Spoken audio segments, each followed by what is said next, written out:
राष्ट्रीय जनतांत्रिक गठबंधन में सब कुछ ठीक चल रहा है। खासकर भाजपा और लोक जनशक्ति पार्टी रामविलास के बीच संबंधों में कोई दरार नहीं पड़ी है। अब तक तो जो बातें चल रही थी वो महज अफवाह थी। केंद्रीय मंत्री और पीएम नरेंद्र मोदी के हनुमान कहे जाने वाले चिराग पासवान ने इन सब बातों को स्पष्ट कर दिया है।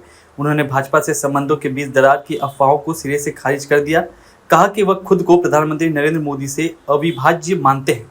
केंद्रीय मंत्री ने कहा कि यदि भाजपा चाहे तो एनडीए के सहयोगी के रूप में आगामी बिहार विधानसभा चुनाव लड़ने के लिए तैयार है। चिराग पासवान दिल्ली पहुंचकर अमित शाह से मिले। इधर अपने चाचा व पूर्व केंद्रीय मंत्री पशुपति कुमार पारस की गृह मंत्री अमित शाह के साथ हाल ही में हुई मुलाकात पर उन्होंने कहा कि उन्होंने सभी जन समर्थन खो दिया है। वो लोकसभा चुनाव से पहले भी सभी लोगों से मिल रहे थे। वह अभ्यास बेकार साबित हुआ। वहीं वक्फ बोर्ड सुधार, लेटरल एंट्री, क्रीमी लेयर और अनुसूचित जातियों के उप वर्गीकरण जैसे मुद्दों पर चिराग पासवान ने कहा कि प्रधानमंत्री नरेंद्र मोदी के लिए मेरा प्यार अटूट है। मैं उनसे अविभाज्य हूं।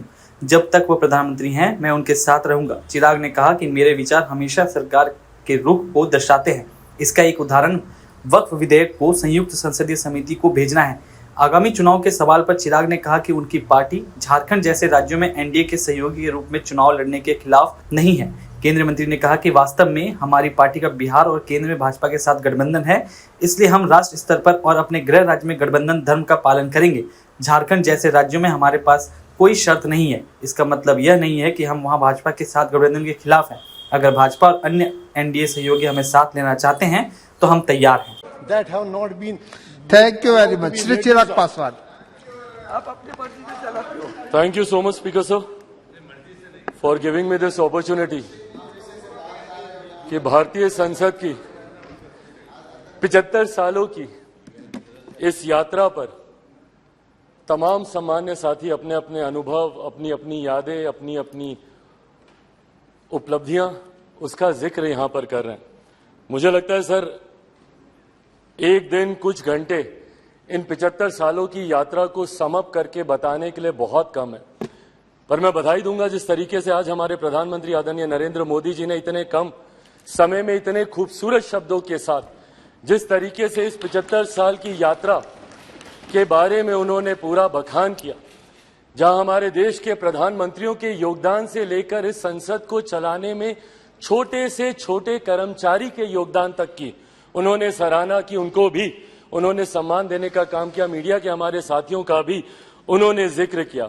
यकीनन कई ऐसी यादें सर इन 75 सालों में रही हैं। सेकंड टाइमर मेंबर पार्लियामेंट हूं, युवा सांसद हूं। कंपैरेटिवली संभवतः मेरा अनुभव बाकियों से कुछ कम होगा, पर 9 साल का मेरा भी अपना अनुभव है। पर इन 9 सालों से ज्यादा सर मेरा अनुभव मेरे नेता, मेरे पिता आदरणीय रामविलास पासवान जी की वजह से रहा।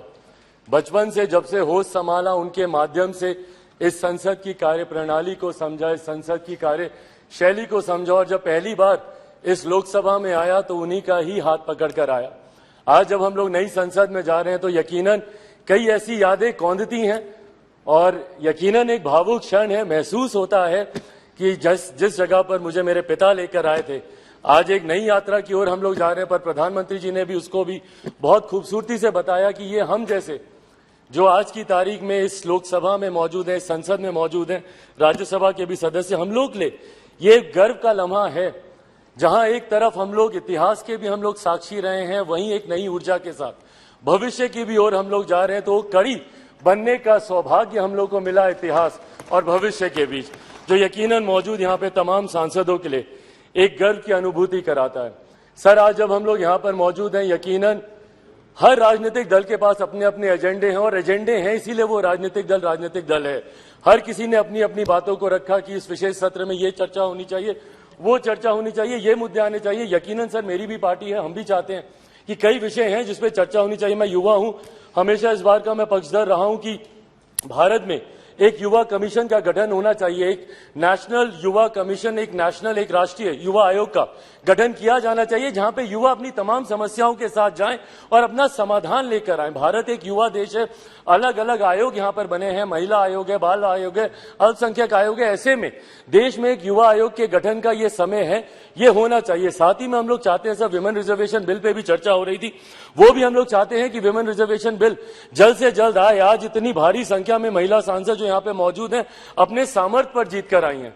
ऐसे में इनको किसी के सहारे की जरूरत नहीं है, बट विमेन रिजर्वेशन बिल आने से जरूर और बल मिलेगा और ताकत मिलेगी, उसका भी हम लोग समर्थन करते हैं। और साथ ही में लंबे समय से हम लोग की मांग रही है एक इंडियन जुडिशियल सर्विसेज को लेकर। हम लोग चाहते हैं कि एक जुडिशियल सर्विसेज का गठन हो ताकि समाज के वंचित वर्ग से आने वाले लोग उस स्थान पर पहुंचे जहां से वो न्याय दिलाने की प्रक्रिया का वो हिस्सा बन सके, ताकि उनके साथ जो अभी तक भी रह रहकर भेदभाव या अन्याय होता है उसको दूर किया जा सके। पर इन तमाम विषयों को अलग अलग मंचों पे हम लोगों ने रखा है सर, ऑल पार्टी मीटिंग होती है वहां पर भी, पर हम लोग सिर्फ इन एंटीसिपेशन की क्या होगा, कहीं ना कहीं इस लम्हे की खूबसूरती को हम लोग खो रहे हैं।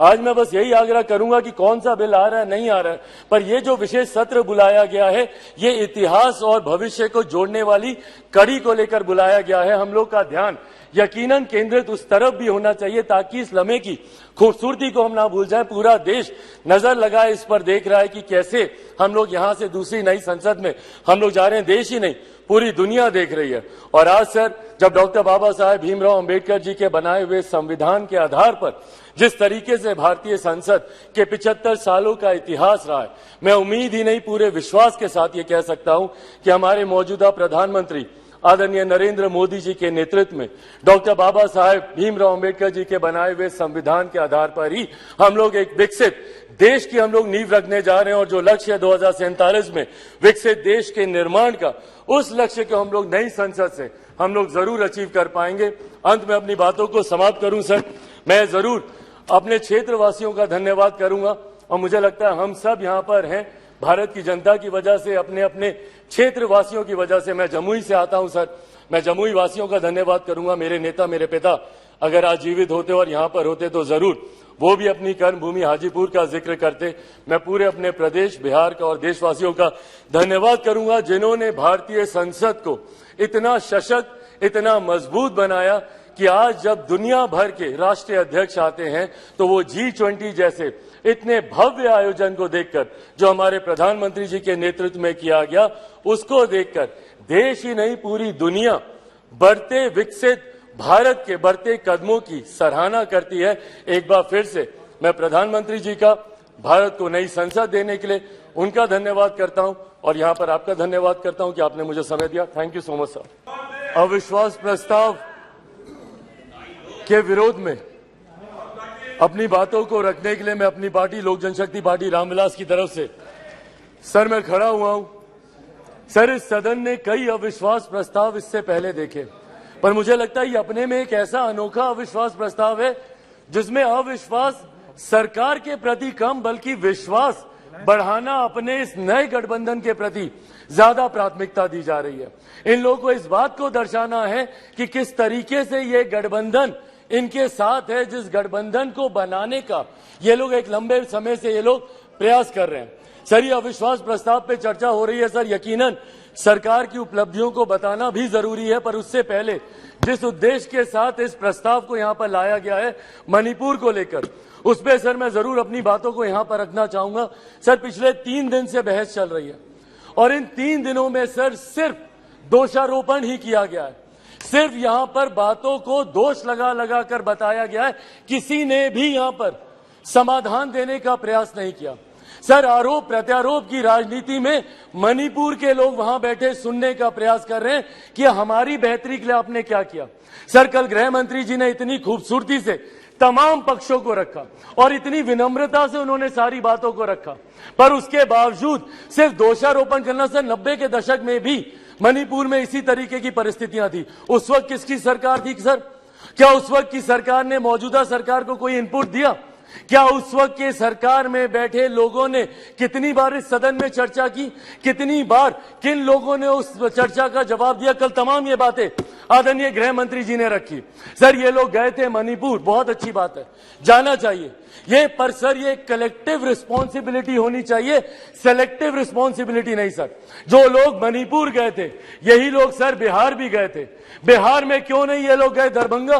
क्यों नहीं गए ये लोग अरवल?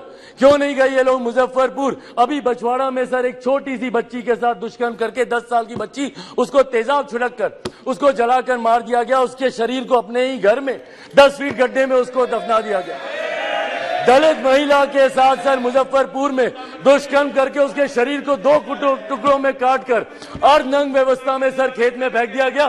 क्यों नहीं गए ये लोग वहां पर? अपने गठबंधन को तो मजबूत करने गए, पर क्यों नहीं ऐसे परिवारों से जाकर मिले? तो सर ये सेलेक्टिव रिस्पॉन्सिबिलिटी जब निभाते हैं, सर हकीकत है देश के किसी भी कोने में किसी भी मां बेटी के साथ ऐसी घटना हो रही है तो वो अक्षम्य है, वो निंदनीय है और उसको कोई बर्दाश्त नहीं कर सकता। और उसमें पूरे सदन को सर एकजुट होना होगा। कल गृह मंत्री जी ने जिस तरीके से अपील की सर, पूरे सदन को इसमें एकजुट होना होगा। इसमें आप आइसोलेट करके नहीं देख सकते कि जहां आपकी सरकार है वहां की घटनाओं को आप छुपाएंगे और जहां दूसरों की सरकार है वहां की घटनाओं को आप उठाएंगे। आपको चर्चा करनी होगी बंगाल पर, चर्चा करनी होगी आपको बिहार पर, चर्चा करनी होगी आपको राजस्थान पर, चर्चा करनी होगी आपको कर्नाटका पर। सर ये देश एक है सर, आप इसको ऐसे टुकड़ों में बांटकर आप नहीं आइसोलेट करके आप अपने विषयों को उठा सकते। और यही कारण है सर कि देश की जनता का विश्वास हमारे प्रधानमंत्री आदरणीय नरेंद्र मोदी जी पर हर चुनाव के साथ बढ़ता जा रहा है। और वो दिन दूर नहीं सर, 2024 चुनाव सामने है सर। इसी में देख लीजिएगा 2014 से बड़ा जनादेश 18 में यही सारी बातें हो रही थी, यही सारी बातें 18 में की गई थी। 19 में 2014 से बड़ा जनादेश हम लोग को मिला और 24 में इससे बड़ा जनादेश हम लोग लेकर आएंगे। मैं बिहारी हूं सर, बिहार से कम मैं विश्वास दिलाता हूं 40 की 40 सीटें हमारा एनडीए गठबंधन जीत कर आएगा, इसमें कहीं कोई शंका नहीं है। मैं जमुई का प्रतिनिधित्व करता हूं सर। मेरे नेता, मेरे पिता आदरणीय रामविलास पासवान जी की कर्म भूमि हाजीपुर रही है सर। बिहार के हर एक जिले में घुमाओ और वो मेरे विश्वास को बढ़ाता है। आज बिहार के युवा, देश भर के युवा सर, देश को दुनिया की तीसरी सबसे बड़ी अर्थव्यवस्था बनते हुए देखना चाहते हैं। 2047 में हमारे देश को एक विकसित देश के तौर पर देखना चाहते हैं और इस सपने को कोई पूरा कर सकता है तो वो सिर्फ और सिर्फ हमारे आज के प्रधानमंत्री आदरणीय नरेंद्र मोदी जी ही पूरा कर सकते हैं। इसीलिए सर मैं अपनी पार्टी की तरफ से जहां बिल्कुल हराएंगे नीतीश जी को वैसे भी बिहार की जनता नकार चुकी है। 2020 के परिणाम दिखाते हैं, तीसरे नंबर की पार्टी बन गए, आधे से ज्यादा प्रत्याशी उनके चुनाव हार गए। तो जिनको बिहार की जनता ने रिजेक्ट कर दिया, देश की जनता उनको कैसे अपनाएगी, ये बहुत बड़ा सपना दिन में ये देख रहे हैं। इसी के साथ सर मैं इस सदन में आए इस अविश्वास प्रस्ताव के विरोध में अपनी बातों को रखते हुए लोक जनशक्ति पार्टी रामविलास पूर्ण समर्थन हमारी एनडीए की सरकार, हमारे मौजूदा प्रधानमंत्री आदरणीय नरेंद्र मोदी जी को देती है। बहुत बहुत धन्यवाद सर। और आप हमसे जुड़े रहने के लिए सब्सक्राइब करें यूट्यूब पर, फॉलो करें ट्विटर पर और लाइक करें फेसबुक पर। और ज्यादा जानकारी के लिए आपको टाइप करना होगा सिर्फ न्यूज नशा।